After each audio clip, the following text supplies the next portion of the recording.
Welcome to Cache Up, a weekly show where we converse with amazing folks in DFIR.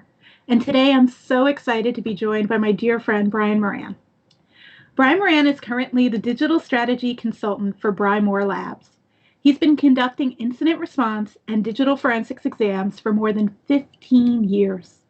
Prior to running his own company, Brian performed investigations for Fishnet Security, Cyberpoint International, and CMD Labs.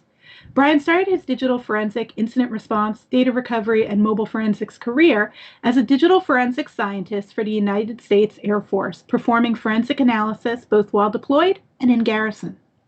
Brian has created a series of open source live response collection tools for Windows, Mac, and Linux, as well as other parsers and Python scripts and Perl scripts that he shares with the community.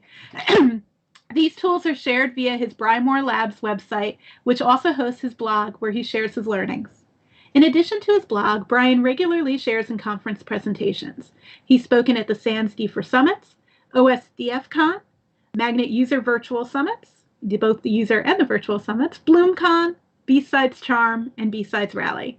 His research has covered everything from smartwatches to home assistants to RDP investigations.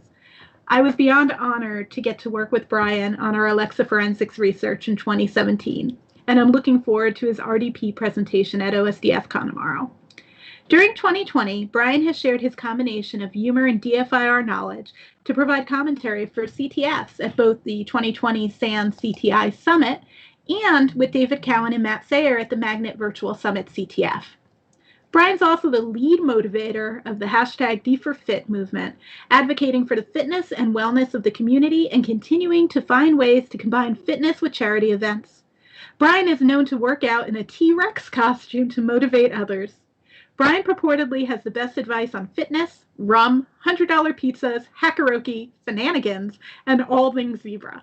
And with that, please meet my good friend, Brian Moran. Hey, Brian. Why, hello, Jessica. How are you this fine morning? Yeah, time is irrelevant now, so.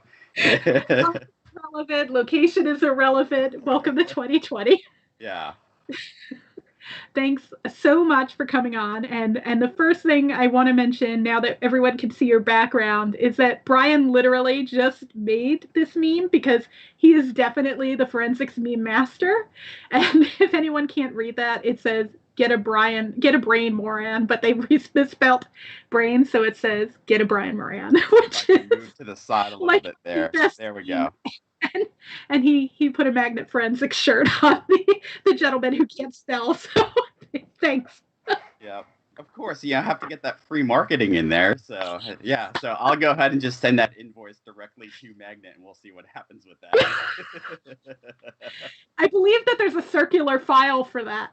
Yeah, I think it just goes around and around. Yeah, I'll just throw it on. Well, actually, no, even moose aren't allowed to cross the border anymore. So like, it's just not going to happen. Oh well. Yeah, perfect analogy for 2020 there.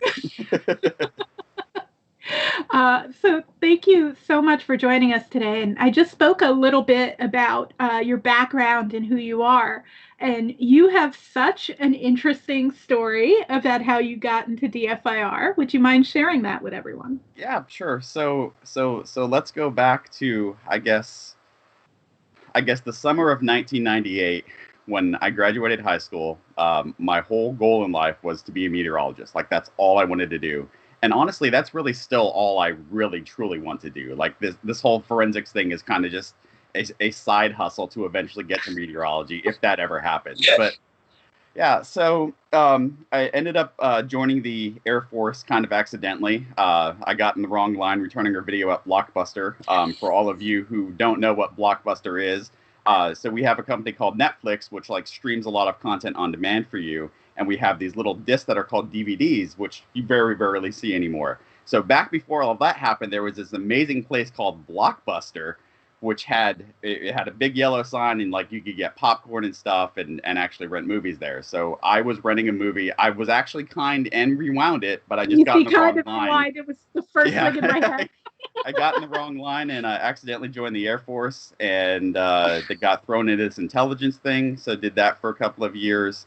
Kind of had my first exposure to sort of the digital forensics field back during my first all-expense-paid vacation to northern Iraq, which was in the city of Mosul in You're the first 2004. person to describe a Yeah. deployment to Mosul as a all expense paid vacation. Well, it is true. I mean, they did pay for everything, and they paid to send me somewhere. Like, I mean, it was by no means first class It was accommodations. all inclusive. All Every meal inclusive. was covered. Yeah. Yeah, it almost makes it sound not nearly as depressing describing it that way. Yeah, so I did some stuff with mobile phones, and we did a little bit of stuff with that. Got back to the States. And we should be clear here that these mobile phones were not smartphones back Oh then. no. This was even back before. Yeah, this was back before the Nokia 6600s. Like this is like the pre-Razr. Yeah, pre-Razr. Yeah. This is Nokia 1200s. Yeah, back when you could call and text on a phone and that was it. No, you could do Snake. Oh, you could do Snake. Yeah, you can always do Snake. That's true. Yes. So got back to the States, then got picked up for another all-inclusive vacation to Iraq. This time it was in Baghdad, and this time it was for a year. And before we're getting ready to get on a plane, so one thing that I want to say is the U.S. military is absolutely phenomenal with making sure that military members have incredible accommodations and flights when they deploy. So there was a group of maybe the 150 That must have been an Air Force thing. Oh no! We left out of Norfolk, which is a naval base, and we left on a plane that I believe was built approximately in 1926. So it still had it. Not only did it have ashtrays in each seat handle, it had one on each side. Like there were dual ashtrays. Like that's how old this plane was. Like, it was horrible.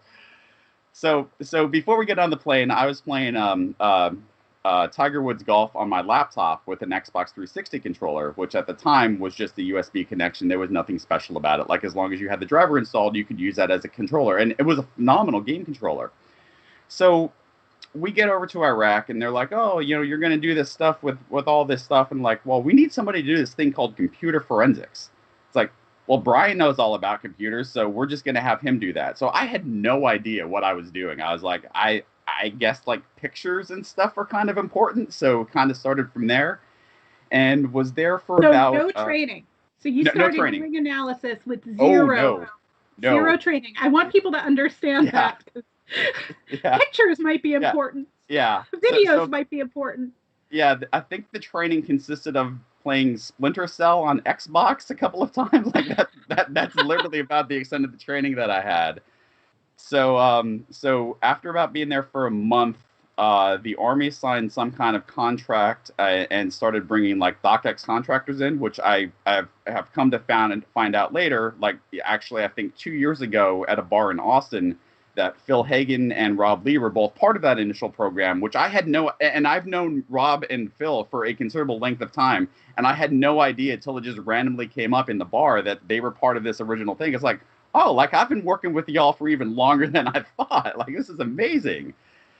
Yeah, so they sent a couple of contractors in and kind of just like latched onto them and learned everything that I could from them. Got back to the States, and the place where I worked was just spinning up a new program at field sites. So happened to just kind of shift directly from doing the forensic stuff in support of Iraq stuff to doing forensic stuff in support of like essentially like global events and stuff, and then got out of the military in 2011, bounced around through a couple of commercial companies because my goal was to always do this for myself as a consultant. And then finally I just made the leap in 2014 and been doing that since.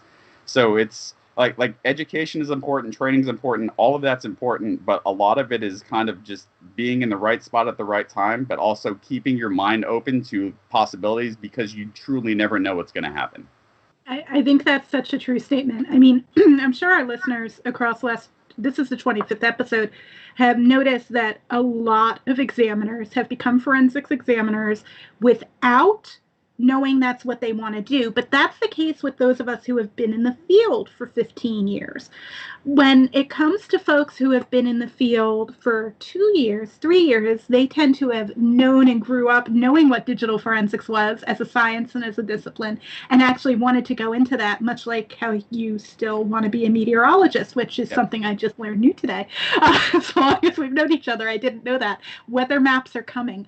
So not just winter. I just want to blow a hurricane out just one time with like the graphic up. I'm just like, no, this hurricane. Like that's all I want to do. That explains that time that you took that Sharpie to that hurricane map. Anyway, changing topics. Allegedly. So that's how you got here. What kinds of things are you working on and doing now? So unfortunately, just like everybody else on the commercial side, ransomware is incredibly prevalent right now, and I despise ransomware with all of my life. Like I understand that everybody has to make a living. Like, you know, everybody makes a living different ways, and some people, unsavory people, we'll say it in a very nice way, do that with ransomware, and it's fine to the point of it. Like ransomware actually impacts things like healthcare and medical research. You know, things that are incredibly important. That like business losses suck. Like losing money sucks. Like that's absolutely horrible. But when you get to actually like losing lives because of ransomware, like that, like a hospital or a medical facility or a surgery clinic, and people are relying on that information, and you can't access medical records. That is critical. Do you appreciate those cases more because they have like true mission? Because there's that mission. So it's not only do I appreciate them more, I find myself even subconsciously trying harder to absolutely pin attribution down to like the most granular level possible. It's like, I'm pretty sure they're from this village in some former Soviet bloc country. Like maybe something could happen there. Like I'm not saying, I'm just saying. Well, from an ethical perspective, if you're sharing back that information for attribution, maybe there are other folks who can take preventative measures to prevent these groups that decide that hospitals are an okay target from doing things. You know, supposedly there's talk that some nefarious actors have ethical boundaries about who they attack with ransomware. And those folks who don't have those ethical boundaries and go after ICS systems, who go after healthcare, I can get why you're a little bit more passionate about spending time on attribution in those cases as opposed to just closing the hole. Yeah, and I think honestly, you know, like I never truly thought like why I cared so much about it until today, because I knew that I did, but I never really thought why. And I think honestly, probably some of it has to do with the military background. Like even in war, there are rules. There are things that you just do not do. And Geneva Convention, right? Yes, exactly. There are things that you just should not do. Like it's a target. It's open. Like I understand all of that completely. And like you make your money however you want to make it. Like there are just some things that should always be off limits. Yeah, I think that there's like that whole code thing in terms of like moral code, even amongst nefarious actors. And when you see people, and the same thing in war, when you see people who defy that, it's even more of a mission to try to fix that. So it's really an interesting take on that. So when you're not doing ransomware, or maybe as a result of some of your ransomware, we mentioned earlier that you've got this presentation at OSDFCon tomorrow. For those who don't know, OSDFCon is the Open Source Digital Forensics Conference. Kevin dropped the link already. I would encourage anyone who has time tomorrow to please register and attend. I've been attending for many years. I used to work for Basis Technology, who puts this on. Dr. Berther of Autopsy and Sleuth Kit. I've spoken at this conference myself, and Brian and I spoke there together once. I've seen Brian speak there alone, and it's the Open Source Digital Forensics Conference. And what's so great about it is share their open source tools, like Brian's live response collection tools. Cedar Pelta is the current release, I believe. Yep. The pronunciation of that's the challenging one, but Cedar Pelta. I can spell it CEDARPELTA. But I really encourage you to check it out. There's a lot of great speakers tomorrow. And if you're listening to this in a recording, please check out the recordings from the conference. Everyone from Jamie Levy's presenting, I believe. Who else? Sarah Edwards is presenting. Alexis Brignoni is presenting. Of course, Brian Carrier is presenting.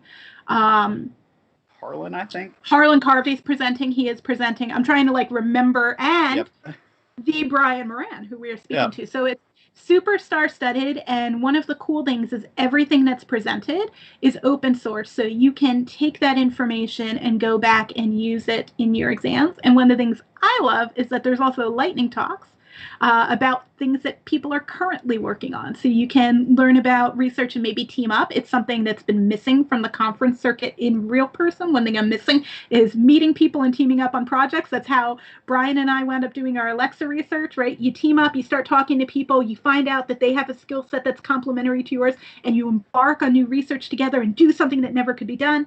So please listen to the lightning talks. Maybe you'll find something that you can team up on. Anyway, enough about OSDFCon. What are you presenting at OSDFCon? So my talk tomorrow is kind of the next generation step, the Rdp Bitmap Cache. So I'm not going to give everything away. I'll give coming soon to a theater near you, the honest trailer talk.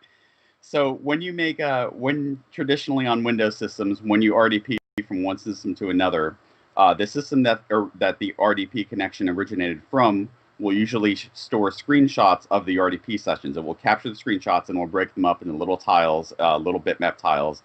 And we in the community, we've known about this for years. I don't remember even when it was first implemented. It's been around for quite some time, but it was always a matter of it's as Heather Smith, our profound snail expert, so lovingly called it. She said it's like a jigsaw puzzle for adults, and it's absolutely true. Yes. You have to take all these little pieces and manually rearrange them and try to rebuild the picture of what was going on. And in a lot of cases, that is kind of the only evidence that you have of what the attacker did on the system, because event logs were cleared, and most places don't have a whole lot or any network oversight data or any additional information at all. So the only way that you can go through and figure out what happened on these systems is to rebuild those RDP images and then go through and try to figure out okay, here they logged into the system, they created this new user account, their malware got flagged by let's say Avast, so then they immediately opened up Google or opened up Chrome and then did a Google search how do I disable Avast on Windows systems. It's literally. I love that they're doing it on the target. That they're checking disable and Googling it on the target. Yep. Yeah, it's just it's amazing just the stuff that you see, and it's always the thing is so many companies will say we got breached with this 0-day exploit that's never been seen before, and that's not true. It's just run-of-the-mill stuff that the attackers will only deploy something that is as sophisticated as they need it to be to work on your network, and that's it. So if something from 7 years ago works, that's what they're going to use. I mean, which is no different than the techniques we use for analysis. Oh, exactly. Right. Yep. We're not going to go build and research some new artifact that might be there if our tools and our prior learning showed us something that is enough evidence to get where we need to do, right? If we dug into everything, there's no way we'd finish a single exam, right? Just like the bad guys, if they tried to do things sophisticated all the time, it wouldn't make sense for their cost model. It's ROI. The 10, 15 years ago, the approach was kind of to do deep dive analysis on as many files as possible on every system and try to find the outlier and everything. It's the standard Windows install now has 160,000 files or something. You're not opening each of those in a hex editor, unless you have the ability to do that and have those billable hours, and by all means bill for that. But it will take you years to get through one system. Yeah, I think O.V. Carroll estimated that a 1 terabyte drive in a presentation he gave as the keynote at Magnet User Summit in 2019 was that to look at a 2 terabyte drive would take or 1 terabyte drive would take 2 years if you Yep. did full forensic analysis. No Yep. one is doing a full forensic analysis. Back when I was dealing with 500 meg phones or 500 meg SD cards, yeah, I did a full analysis Yep. on them. They were small.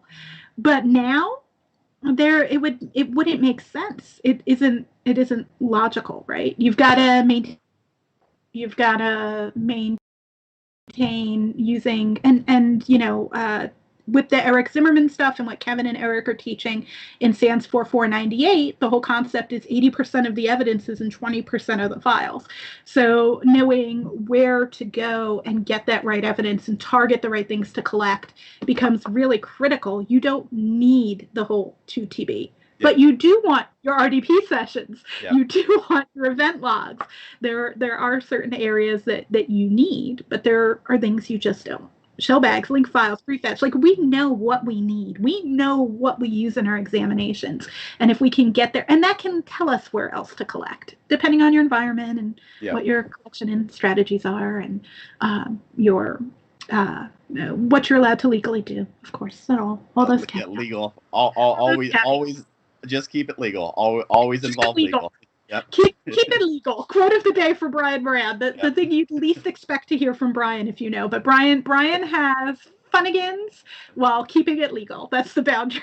Yep. So fun fact with just keep it legal. Back when I worked at the 3-letter agency, on the back of my business card in binary, it actually said just keep it legal. That was my own little way to sneak something in that actually got approved. I love it because nobody else bothered to do the conversion. Yep. He just thought it was ones and zeros. Yep. Isn't it all ones and zeros? So the other thing I know that you're really involved with is the promotion of the hashtag Dfir movement, really motivating our community to get out from behind our screens, move, and be healthy. And you've done several fundraisers. Last 2 years, you've done something at the Magnet User Summit and Virtual Summit. There's the Dfir in 2020 competition. Do you have anything new coming up with Dfir? Well, so in between all of the other craziness that has happened this year, we are planning on having a 2021 version. Still not quite sure of what that exactly is going to be yet or anything, but it's going to be very similar to the 2020 challenge, where you sign up, probably using the same platform. As long as you contribute to one activity, or as long as you have one activity per month, you're automatically able to be entered into the prize draw, which we have is completely randomized. And you get a little, you get whatever we have with the Dfir swag.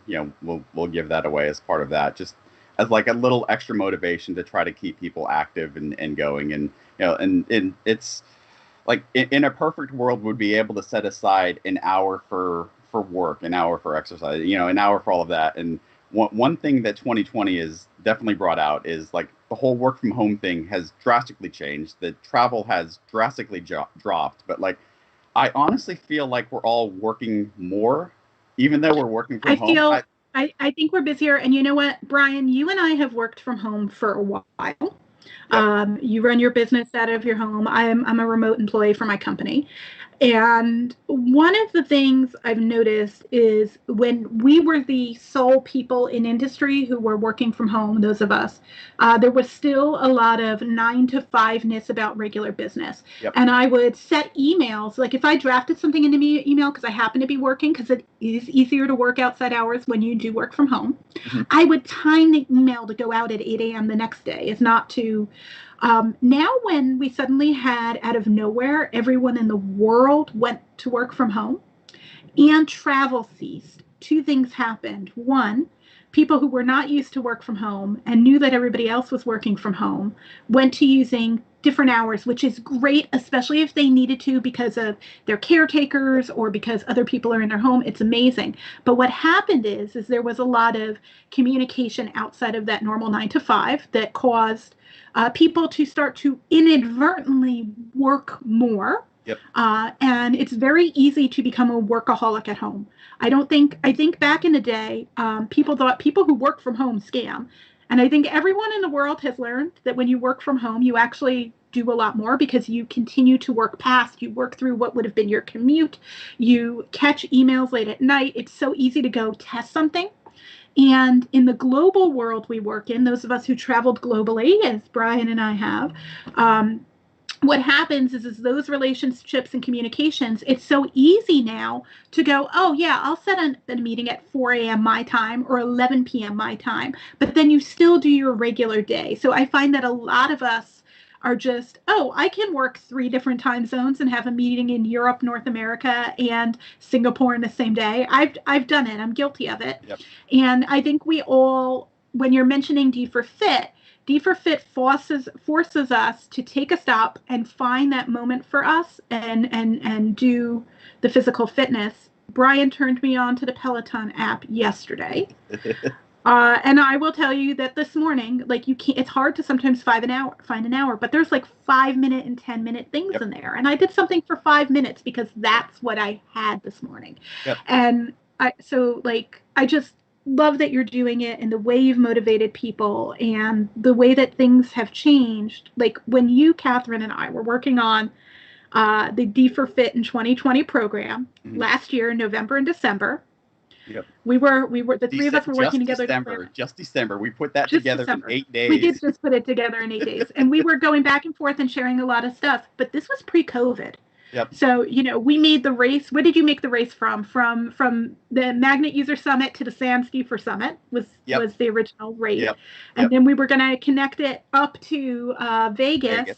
Yep. For the SANS event that takes place in Vegas in September. And obviously, none of us went to those real life events like we normally would. So it's just different. And luckily, because it was all virtual and global, it's adapted and more people have joined. Yep. So I just think it's awesome. Yeah. It's all is about. There anything? What's coming up? Yeah. So I mean the whole Dfir Fit, and like everybody, like a lot of it's also served as inspiration throughout InfoSec in general too. There's all kinds of like various spin-offs and stuff, and like it's fantastic to see. But like at the end of the day, like yes, we're in a pandemic, and yes, our lives have changed, and our lives will be forever changed because of this and everything. But like you have to take time for you. Like it's okay. It's not okay to be 100% selfish, but it's okay to be selfish enough to take some time to go out and just walk around the neighborhood safely, keeping proper distance with a mask if you need it. Like take a 30-minute walk or take a stretching or yoga class for 10 minutes, or just completely step away from everything for a little while and just kind of reset and come back to it. Like that is so important. And that's kind of what we were alluding to with kind of the sort of shift in overall work is I feel like we're working more, and because of that, unfortunately, that's impacting like family time, that's impacting your own self-care, and like it's so important to take time to do that, and it makes a world of difference. Like it doesn't seem like that much. You're like, oh, I'm gonna take 10 minutes out of my day to stretch, like is that gonna make a difference? You feel so much better and feel so amazing. It makes a huge difference. And if not, obviously the physical part is hugely important, but the mental part also like can't be underrated at all. Like you just have to just step back from whatever you're doing and just relax for a little bit and do something that is not work related. Kevin Pagano chimed in on exactly that. He said Dfir Fits kept him sane in some aspects, and it's really keying in on that mental time. And if you take care of yourself, you can take care of others. If you don't take care of yourself, you're not going to be able to take care of others. Yep. Lori said that the Dfir Fit movement inspired her after a double knee replacement. That is awesome. I just came to the point in my physical therapy after an ACL repair in September, where now I'm back into the Dfir Fit movement again after taking some time off from my recovery. And it is inspirational. It keeps you accountable that we're all sharing together. And I love, Brian, how now there are all these spin-offs, right? There's Red Team Fit, and what are some of the other ones? There's a whole group of them of hashtags. Get Fit, I think, was one. Get Fit. I like Get Fit. Yeah. That's great. So this movement that started with Brian community has really spread to encompass all of InfoSec, and I love it. So thank you for all the inspiration and everything you've been doing to motivate others. Everything from the T-Rex videos, working out during when we were doing some challenges, etc. And we've raised a crap ton of money for charities. Yeah. So maybe we should talk about that, right? Like we've raised money. Who have you supported and how much? For what? For MVS for the first one that we did. So last year we did charity. We did the Magnet Summit fun run walk for Girls Who Code, I believe it was. Girls Who Code was the first year, yeah. That we raised $1,000, I think, for that. We raised $1,000. It was $500, and then Magnet did a match, and so they rounded us up to $1,000. Yeah. So for this year, our plan was, and this all happened pre-COVID because we had to get the medals and everything. So we had medals made up. Like we decided we were going to go all in this year and like really make the Magnet one awesome. And our goal was to raise at least $1,000, and I think we raised 1,800, and then Magnet matched for 22, I believe. Yeah, they brought us up to 4,000, and that was to which charities was that? That was to the Middle Tennessee Emergency Relief Fund because of the tornadoes that went through Nashville.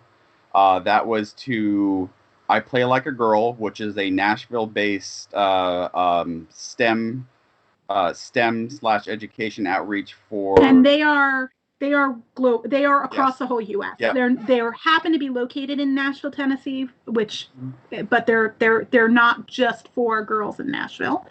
And then the third one was the Bill Melinda Gates COVID-19 fund. So basically, what happened was we started with I Play Like a Girl. That was going to be our charity because we picked it because it was improving women in STEM, which is something we were passionate about. And then we decided when the tornado happened that we were going to add the tornado relief.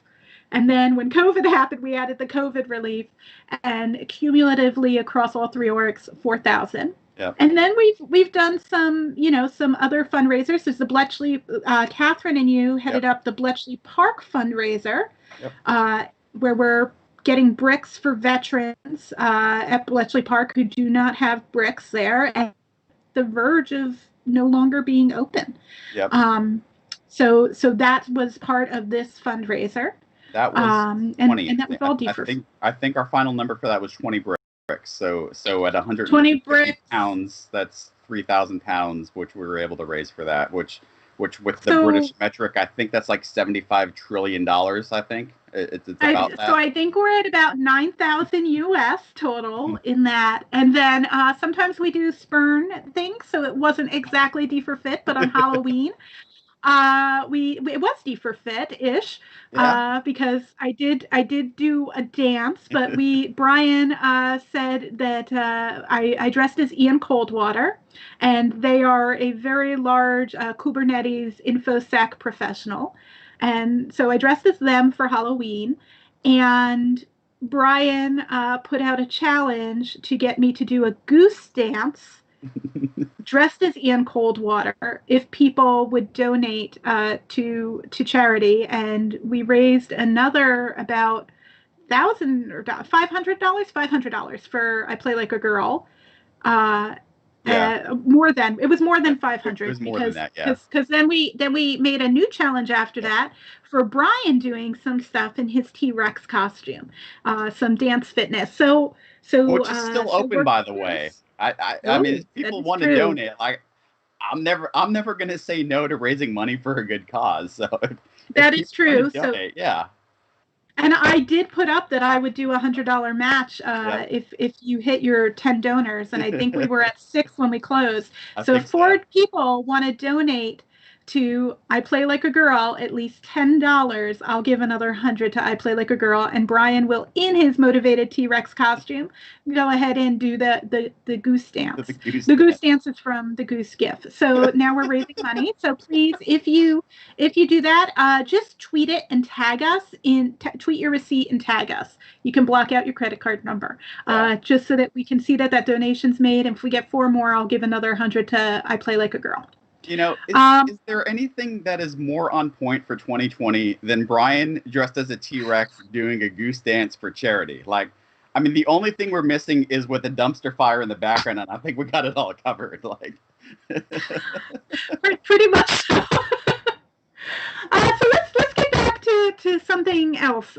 You know, you do a lot of, you're very inspired, and you do a lot of research into new things. We talked about IoT. And I really want to know what's your go-to resource? Well, my main go-to, besides Google, which I think is everyone's primary go-to. That's your first, right? Yeah. So first, I think 1A is probably a good glass of rum, and rum combined with Google, I think probably solves about 98% of my problems from. Well, you know, that's a good point. Just in terms of you personally, that's a way that you allow yourself, and it's not right for everybody, but you allow yourself to get creative and to think outside the box when you're looking at challenges. And sometimes those best ideas that we have come out of those things. And I will tell you that, like when Brian and I worked on our Alexa research, we had things that we were doing that were very technical, but then when we got to blockers, we joked around and laughed and talked about other things. And that's when we would think of the outside the box ways that we were going to attack the next challenge, because we continually ran into challenges in that research together. And I really love the fact that you're like, sometimes you have to take a break from the ones and zeros to allow yourself to get creative, and creativity is part of the forensic process for thinking of new ways to attack. Yeah. Absolutely. Like you have like everybody who is in this field has varying backgrounds, you know, have various experiences, various things that they can reflect back on. Like everybody has a different story, different perspective, everything. And sometimes you get so lost in trying to like go A to B to C to D on down the line. Like you have to take a step back and literally just like get out of your own way. And you come up with some completely random that has no bearing on anything kind of way. It's like, oh, well, if I just did like this thing, I could solve this problem. And it's so important that you have to not necessarily like always just take a break and step back, but like when you hit a block, like literally just you stop what you're doing and go do something completely different. Be that baking bread or walking your dog or mowing the lawn or anything, just anything that is completely away from that. And it's amazing how that works. It's amazing how you know the random things just appear. Like it's 100% true. Like the greatest inspirations in technical stuff and like solutions of problems that I've come up with are just completely random things that like have no bearing in anything that I was doing at the time. It just magically comes. It's like, oh yeah, if I just do this instead of this long way that I was doing it, like I'm going to solve that problem. And then you feel kind of like, man, I wish I didn't spend so much time on that, but like that helped you get to the solution. So it was worth it, but you just have to get out of your own way. I was, we just had internal magnet meeting before, and Jeff McGillivray, our VP of product, was reading some quotes about innovation to us, and he was sharing some from Thomas Edison, and the gist of it is that not to think of those failed attempts. They're not failures. What they are is they're proving that something didn't work. I know that's not the exact quote, but you know what I got out of it was that every single time you try something and it doesn't succeed, that actually is a success. It's a success in telling you that's not the right way. And then you try the next thing. And that really is a key to innovation, is not being afraid to fail. right? So trying those outside the box things and getting outside of your head, because sometimes we get so into our normal steps, our routine. I look at this artifact and then I timeline this, and you have this methodology, but when it doesn't work, which happens, you need to think about, how one of the things like mobile phones, when you can't get into a mobile phone using commercial tools, go, how does a user get access? How does a user transfer and share their files? And a lot of times you'll find alternative methods to get data off a device or to parse that thing. So I love that. I think it's great. Yep. So would you mind sharing some story from the field, something you've encountered, something you've done? Well, so I know we talked about this a little bit briefly, and unfortunately, there's a topic that I would absolutely love to talk about that is not appropriate for this particular forum. However, when we are able to able to get together and meet again in person, like I guarantee, if we're hanging out in a bar or a restaurant or something, like you walk up and like, hey, remember that time that you're on with Jessica and you said that story that you weren't able to tell? I 100% will tell you that story, but. We both shared some things that Kevin Yeah. is ready with a censor button for, and we promised we wouldn't talk about live on the show that are, so yeah, definitely catch us privately. Yeah, we're trying not to run afoul of any of the FCC or whatever Canada broadcasting rules are. So trying to keep it very safe and sound. So I The think furthest we're allowed to go in this show is snail population. yeah.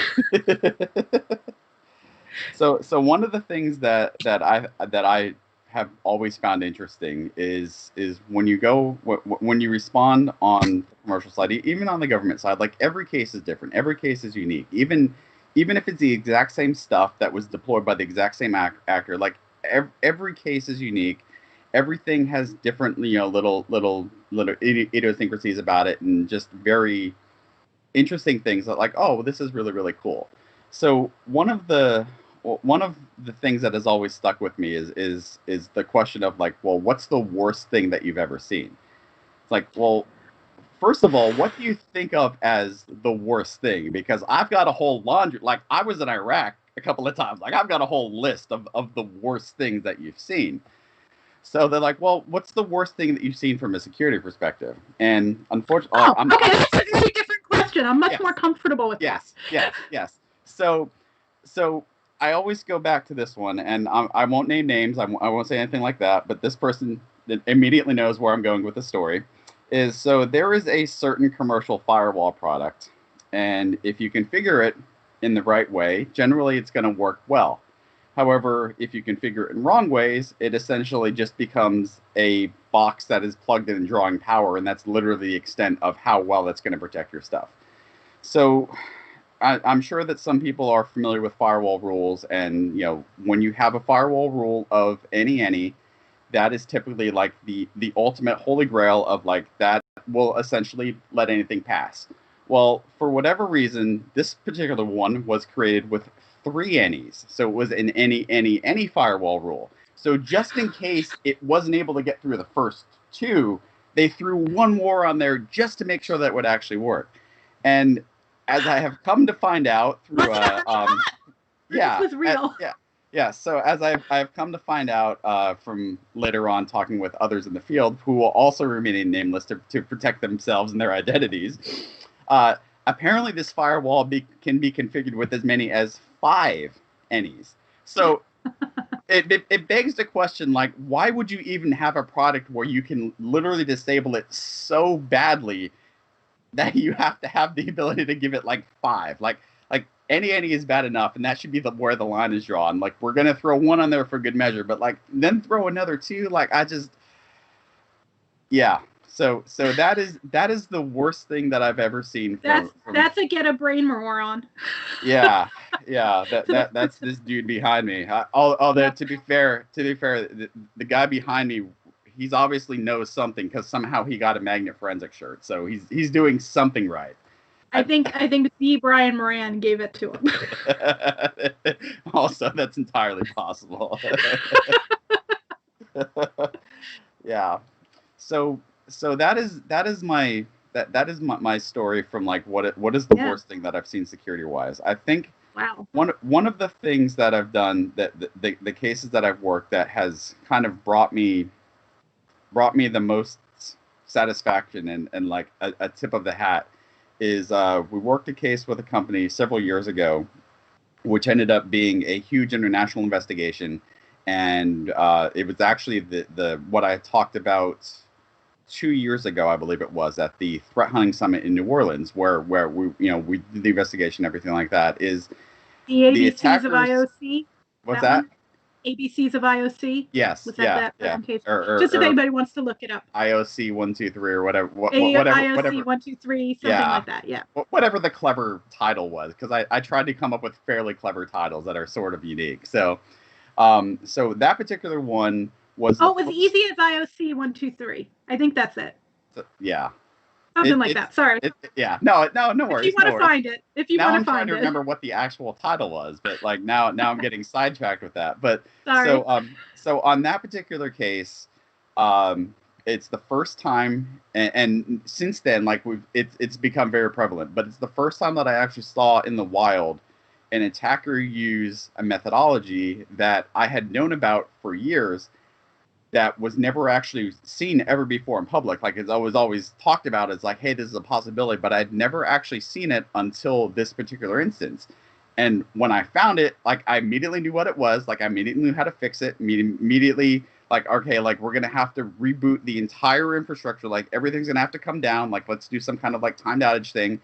Everything's got to come down. We'll remove it, bring it back up, and we'll just no longer be there. And sure enough, that worked. And then once that worked, like, busted out a little dance. Like, all right, like, this is fantastic. We were able to get them completely out of the network. But it's really cool to see, going back to like taking a step back and seeing the holistic picture of everything. Like, I immediately knew once I saw that outlier, like, I immediately knew what it was, immediately knew how to fix it, immediately knew all of that. But it was also kind of the ability to remove myself entirely from that situation, because I could have absolutely focused on the three things that were related Right. to it, but were completely different, and had completely missed that if I had not been like, okay, well, if I was doing this and I had this technical capability, like, what would I do? Kind of putting myself in the attacker's shoes of like, what could I do to make sure that I could maintain this foothold on the system if they were able to find all this other stuff? And it's like, well, I would probably do this. It's like, well, sure enough, there's that thing. Like, well, we got to get rid of that too. You bring up something interesting too, because you mentioned that this was something that you were aware of, that people talk about, and not something that had been seen before in an investigation. And it really stresses the importance of being aware and reading the work that's coming out in the community, the vulnerabilities that are being shared, the IOCs that are being talked about, but also the theoretical, the things coming out of academia, the things coming out of research, because having a knowledge or background of that enabled you to see something the first time you saw it without already having seen it on a case. And sometimes we get in this little rabbit hole where we only know what we know from our experience, but you're allowing yourself to take in the experience and even theoretical thought of others. So Yep. it is important. Yeah, and it's also the importance of networking. Number one, within the digital forensics community, but also within the greater infosec community too. Like you and I have done this, I guess, 3 years in a row now in Austin. Like, we will go hang out at a certain person's house until the ridiculous early hours of the morning, and just talk about red team, blue team stuff. And they are some of the most amazing conversations, because it's just, getting the perspective of someone who you absolutely value and trust and is incredibly knowledgeable, but has a completely different perspective of things, because either they are they are primarily a red teamer, or they primarily are a defender compared to a security architect or anything else. Like, getting those additional insights and everything is huge. Absolutely. It's cool to surround yourself with just your echo chamber of like three people who think exactly like you, but that's not going to allow you to actually grow and expand your network to the point of, when you come up with something, like, you have the ability to reach out. Like, a prime example of that is the Alexa stuff. When we found the issue, we had a contact from Amazon, I think, within like 7 minutes. Yep. of just And tweeting it. that's It's like, I need somebody at Amazon to talk to right now. security. And now, you know, we have contacts with the head of Amazon security, but that was for responsible disclosure. We should let people know that we discovered something in our research that needed responsible disclosure, which, you know, as a digital forensics person, is not something that we commonly think of, because exploits are what we use. But when we realized that this was a problem for everyday users and was a very easy exploit for someone with low technical means to do, it was an imperative that we shared that information. And you bring up so many good points, because it actually goes back to what you were saying about thinking outside the box, but even what you were saying about RDP with the puzzles. If we are just one cog in the InfoSec community as DFIR professionals, and if we're only sticking with DFIR professionals, we're going to get, our thought process becomes that tunnel vision that Lori was mentioning, and that tunnel vision is real. So by allowing ourselves to build relationships with people outside, we also, in that networking, have people to reach out to, just like you were mentioning in those conversations, that you can bounce things off of, that you can say, hey, how would you go about this? And being able to have that conversation with a red teamer or with a security architect can really influence and help you understand better where to go in your investigations. So yeah, absolutely critical. And there are great people out there in other aspects of security, because we are just one small cog in that bigger puzzle. I love it. So, leaving a little bit of digital forensics, what makes you tick outside of DFIR? Well, so everybody knows about weather now. That's new to me. I think it's news yeah, to me. I think just about everybody knew about knew about the Dfir side, and the fact that I do love me some rum. I absolutely do love me some rum. You know, honestly, one of the things, and this isn't necessarily makes me tick. This is something that I've kind of discovered about myself over the past, I would say, month, is obviously with the ability to not travel and all of that, like, we are missing out on eating amazing food at amazing places.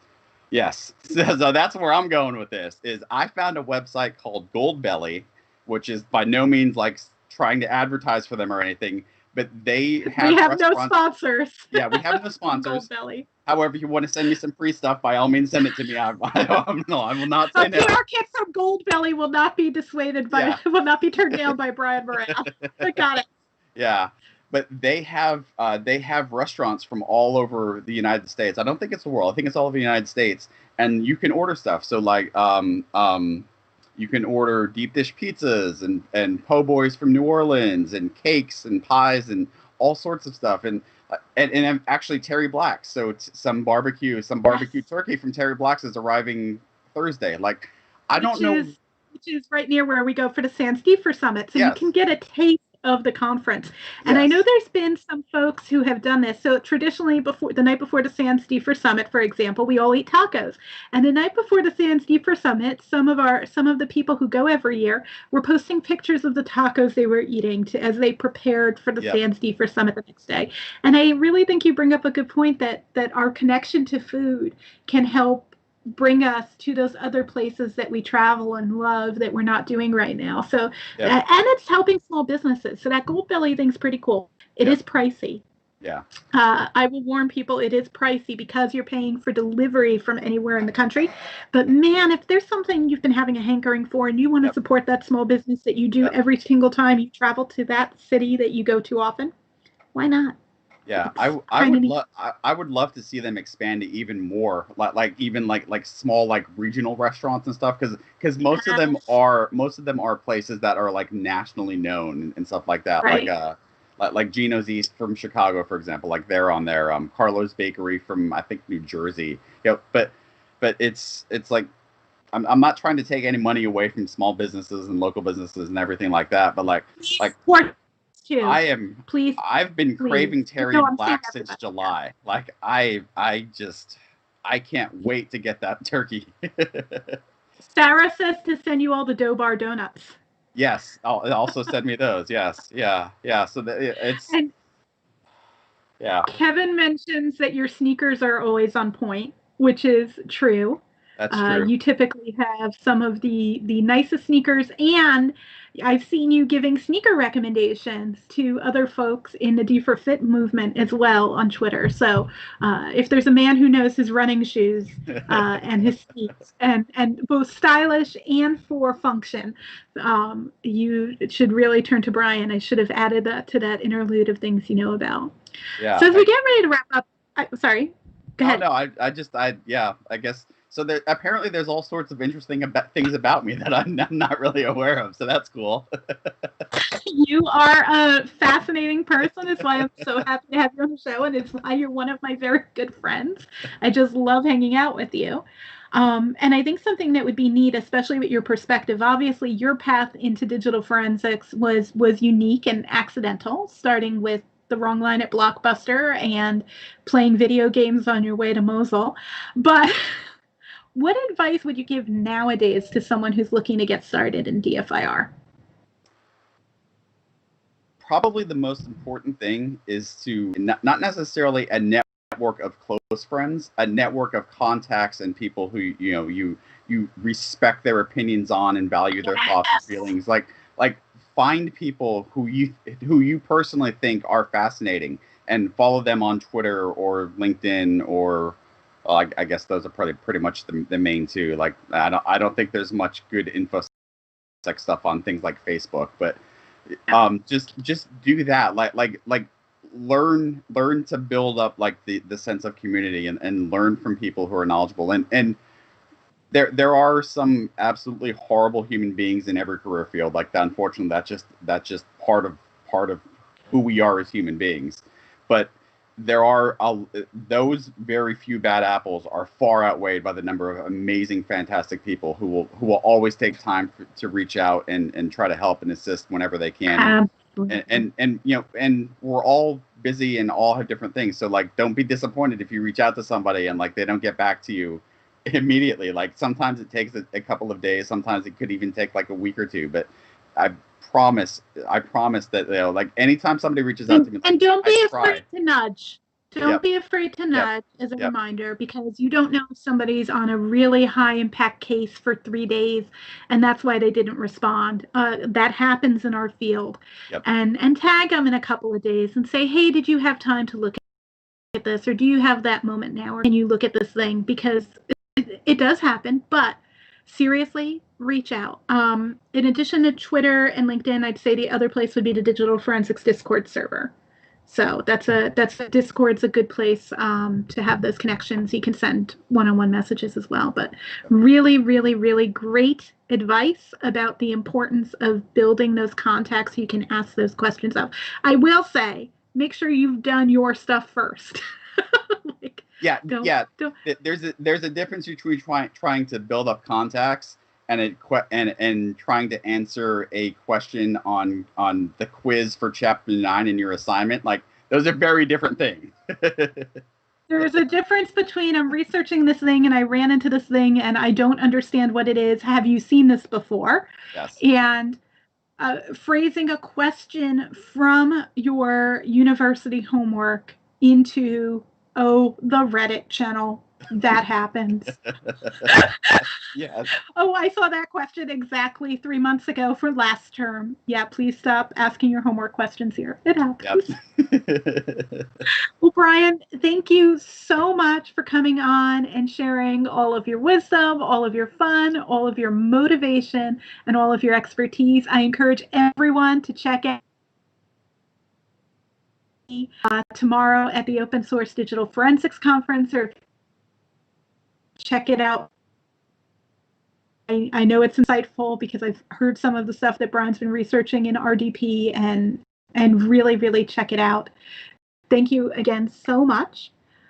Next week on the show, we'll have Lanita Hinch, an amazing examiner with a really cool background in both the corporate and law enforcement side.